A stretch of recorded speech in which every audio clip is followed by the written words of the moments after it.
Ok les gars, j'espère que vous allez bien. On se retrouve avec mon chapeau favori pour un unboxing, présentation d'une nouvelle paire que j'ai eue. Vous avez vu dans le titre, nouvelle paire de New Balance, encore une fois, je sais. Mais là, on est sur un modèle vraiment particulier et en plus, c'est une collaboration. Donc franchement, c'est très cool. Voilà, vous pouvez le voir, on a une box spéciale camo, gris, noir, anthracite, etc. Très cool, avec des reflets un petit peu brillants par-ci par-là et des écritures en orange, donc New Balance en orange. Donc c'est la New Balance 610 en collaboration avec Joe Freshgoods. Voilà, donc le couvercle de la box, très cool aussi ce petit genre de détail. Ça fait plaisir, hein, toujours quand on a une release. Voilà, la paire dans son entièreté. Voilà, vous l'avez peut-être déjà vu passer. Franchement, c'est une paire qui est très cool. New Balance 610 qui est sorti depuis un petit moment déjà, hein, dans la gamme New Balance. On en voit un petit peu, mais pas tant que ça non plus. Donc la 610 qui est une New Balance rétro trail. Voilà, donc New Balance, ils ont sorti pas mal de coloris déjà sur ce modèle-là. Depuis un an à peu près. Donc là on a eu cette collaboration cette année avec Joe Freshgoods, donc on a eu deux modèles il me semble, mais lui franchement je trouve que c'est le plus réussi. Le code couleur est hyper efficace je trouve, vous me direz ce que vous en pensez en commentaire, n'hésite pas d'ailleurs à liker, à t'abonner, mais moi franchement je trouve que c'est un petit banger niveau coloris.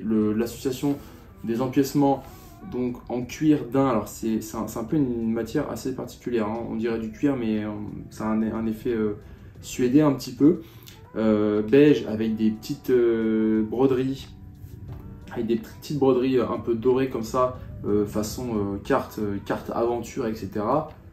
C'est vraiment très cool. En plus on a un jeu de matière qui est intéressant, donc on a le noir qui est en mèche avec des petits motifs, c'est très léger hein, mais des petits motifs un peu anthracite.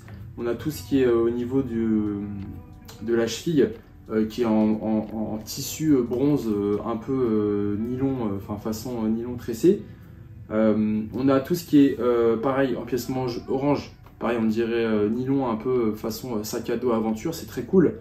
Et puis on a aussi le gros N donc, qui est en cuir réfléchissant, c'est vraiment super cool. Ce que j'adore aussi sur cette paire, c'est vraiment le système de lassage qui va jusqu'aux orteils, c'est très particulier, je connais pas beaucoup de paires qui ont ce système de lassage. Alors je sais que dans le trail ça se fait potentiellement plus que dans le streetwear, mais c'est vraiment très cool, sachant que les lacets sont très beaux je trouve. On a des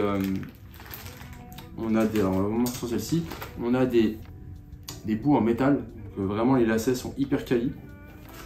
Et on a notamment une deuxième paire de lacets donc orange, si vous voulez encore plus que ça pète niveau couleur. Pour l'instant, moi je trouve que la config est vraiment très stylée, hein. Il y a zéro doute là-dessus.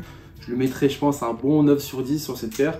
La seule chose où je suis un peu déçu et que je trouve qu'on ne communique pas assez dessus, en fait, alors je sais pas si on va le voir à la caméra, si vous voyez la paire comme ça. En fait, la midsole, il y a un effet vieilli qui a été posé dessus. Et si vous voulez, et ben en fait, il y en a une qui est plus blanche que l'autre. Donc déjà, c'est pas ouf parce que du coup la midsole est pas vraiment identique sur les deux paires. Et en plus on dirait que c'est une espèce de colle en fait qui a séché. Donc déjà la midsole est un peu collante, bon, c'est très léger mais c'est un peu dérangeant quand même. Et en plus bah ça fait un peu comme de la peau qui pèle. Alors je sais c'est pour l'effet un peu trail, vieilli, usé, etc. Moi je suis pas spécialement fan, j'aurais préféré qu'il laisse une midsole complètement noire et que la paire s'use d'elle-même toute seule entre guillemets au fil des portages. Mais bon voilà, pourquoi pas, hein, mais je tenais à le préciser parce que moi je me suis fait un peu avoir dans le sens où je ne savais pas qu'il y avait cet effet un peu vieilli. Enfin, en tout cas sur les photos officielles des sites, c'est pas forcément très visible. Donc voilà, sachez-le si vous comptez vous prendre une de ces paires, je pense que l'autre coloris de la Joe Freshgoods, ça va être la même chose, je pense. Mais voilà, en tout cas, sinon très content de la paire. Les finitions sont plutôt propres hein, pour une New Balance qui n'est pas faite en UK ou aux USA. Franchement, c'est plutôt propre. Les surpiqûres sont clean et tout. On a un peu de traces de colle hein, sur la midsole. Et puis on a voilà, cet effet un peu vieilli qui est en train de faire un peu une peau pelée. On a l'impression que la paire elle a pris soleil quoi. Mais ouais, sur le devant là, c'est pas dingos hein. Mais voilà, sinon, une paire très très cool, franchement. Bon, de toute façon, quand je vous présente une paire, en général, c'est que je l'aime bien, hein. J'espère que vous kifferez ce modèle-là. Dites-moi encore une fois en commentaire ce que vous en pensez. Des paires un peu trail. Et puis moi, ce que je vous propose maintenant, c'est un petit on-fit en conditions réelles. Comme ça, vous aurez la meilleure idée possible de l'environnement dans lequel peut évoluer la paire. Sur ce, je vous dis à la prochaine. Portez-vous bien. Allez, salut tout le monde. Ok les gars, on se retrouve pour un petit on-fit de cette New Balance 610 en collaboration avec Joe Freshgood. Dans un milieu vraiment dans son élément, je ne peux pas faire mieux. On est au parc national du Teide, donc à Tenerife, aux îles Canaries.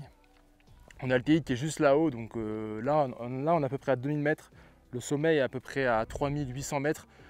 Franchement la paire, top les gars, je vous ai dit elle est trop belle. Je kiffe le coloris, la collaboration, méga stylé. Le modèle, très cool. Et en plus en condition réelle, elle est vraiment nickel, hein. Vous avez les bons crampons. On a un petit lézard qui vient de passer là. Salut toi. Les crampons en condition réelle, c'est vraiment top. Dans le sable, un peu comme là, aussi sur les rochers pour gravir, etc. C'est vraiment pas mal. Et on a une bonne ventilation avec le mesh. Et puis on a un coloris. On a un coloris les gars, qui va parfaitement avec le décor. Avec la roche volcanique, les roches un peu marron, etc. Rien à dire. Je dis un petit 9,5 sur 10 sur cette paire que je vous recommande grandement. Moi je vous dis à la prochaine pour une nouvelle vidéo. Portez-vous bien. Salut tout le monde.